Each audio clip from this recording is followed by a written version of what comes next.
Welcome, everyone, to a brand new episode of That's Interesting. Today, I decided to do a little bit of an experiment, and I pulled up Netflix, and one of the first things I saw was one of those TV shows, you know, the ones that are kind of like, me as a person of high esteemed entertainment, you know, they're not drawn to me. And I personally, maybe I shouldn't have done a show like this, but I don't have the binge mentality, as you call it. I'm not the type of guy who could just like sit down and watch like 100 episodes of Netflix in a day.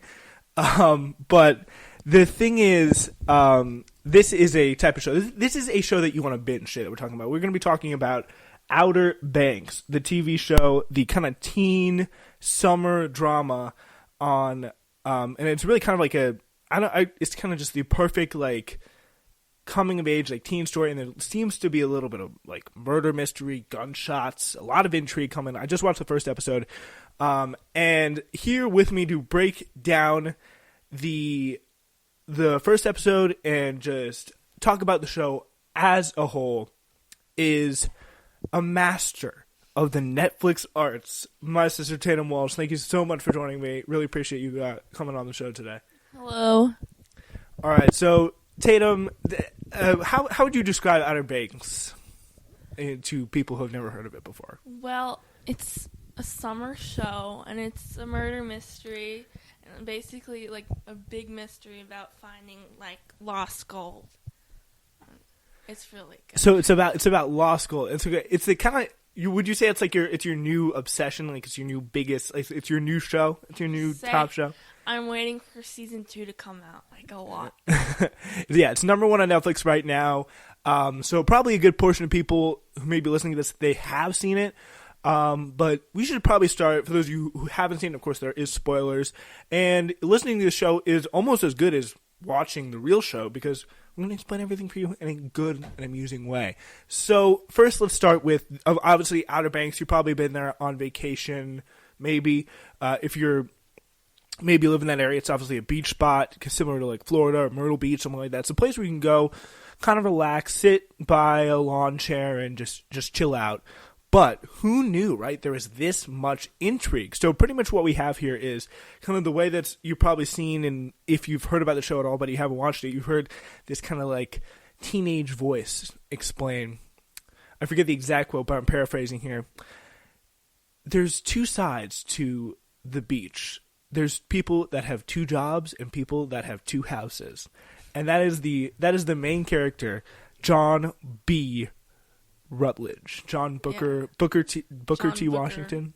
Rutledge. Yeah, John, and pretty much everyone calls him John B. So he's pretty much explaining that there's like massive income inequality on this island. And you know me, obviously, I love a good little class conflict, a lot of good like animosity here between the like that's a big theme of this story. And what do you think? Do you think that kind of that aspect of it resonated with you, or was it? Yeah, definitely. Like they literally split the island in half. Like the place where the Pogues hang out is called the Cut, and then like the Pogues are the lower class, the working class people. The people who have 2 jobs, not 2 houses. Yeah, and then like they've said it multiple times in the show. Like I'll put you back in the Cut. Like it's a really bad place, and like it definitely is lower income.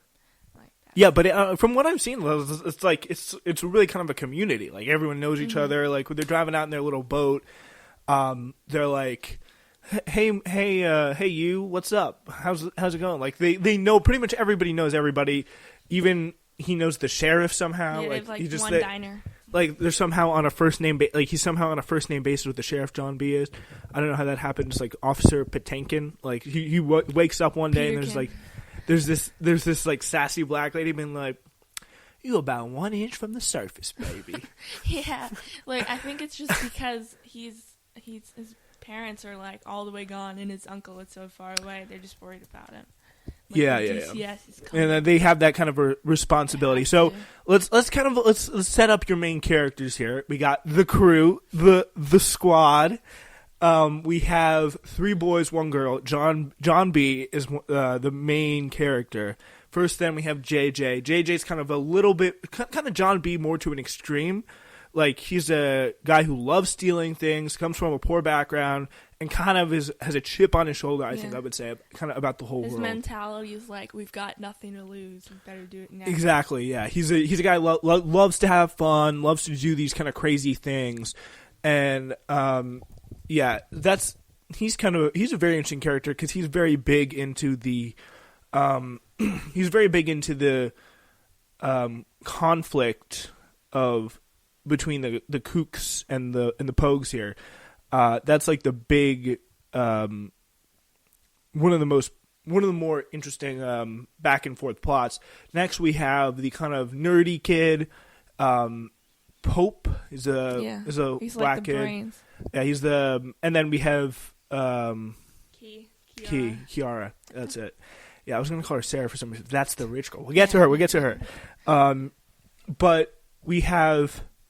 Yeah, so we have Kiara, we have Pope, and Kiara's she's rich because her family owns like one of the biggest restaurants. Yeah, on the way I took it on the cut. So she's kind of like one of the more better off. She's at the top of the lower class, would you say, right? Yeah, and her parents are like able to get her into like the country club, and like although she spent a year in like the kook school, and she's like literally went off the edge. She couldn't like relate with any of the people, and then like there's a little more of the story, but that's and I think like I don't spoil it for me because I'm only in the first episode, and I have to be honest, it slowly sucked me in because I was like, this is probably just like some like poorly read, like they don't develop the characters, not a lot of intrigue. It's like it's kind of just overly dramatic, but.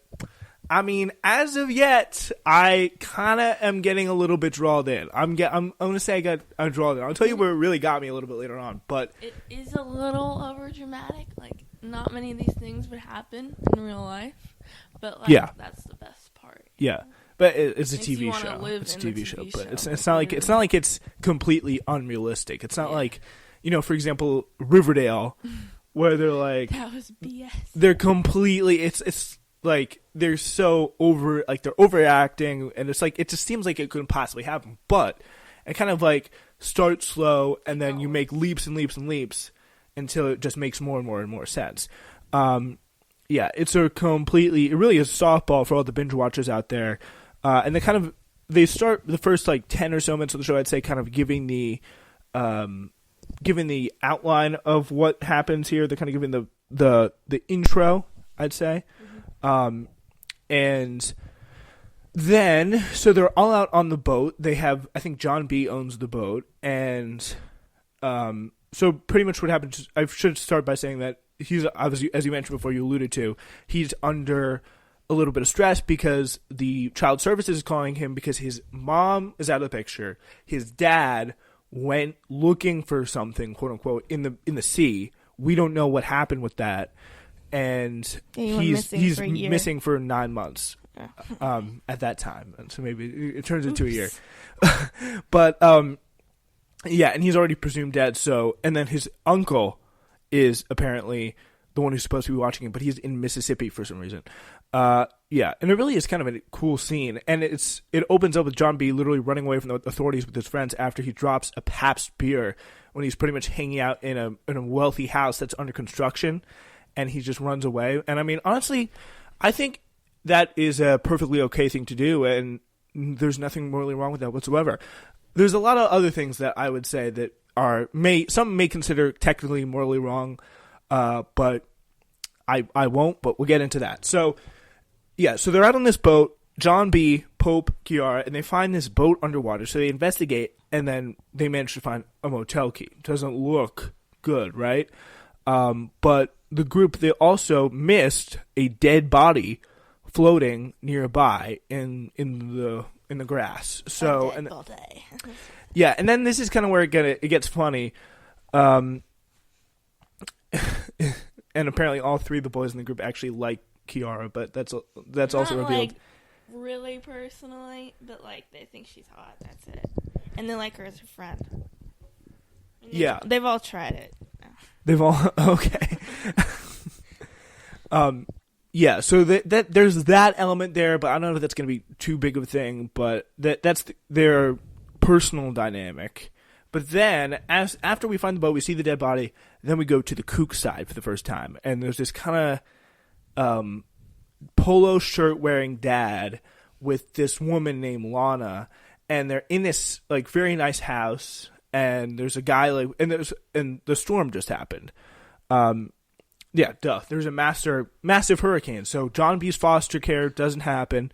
They don't. The check that's supposed to happen in the foster care does not take place.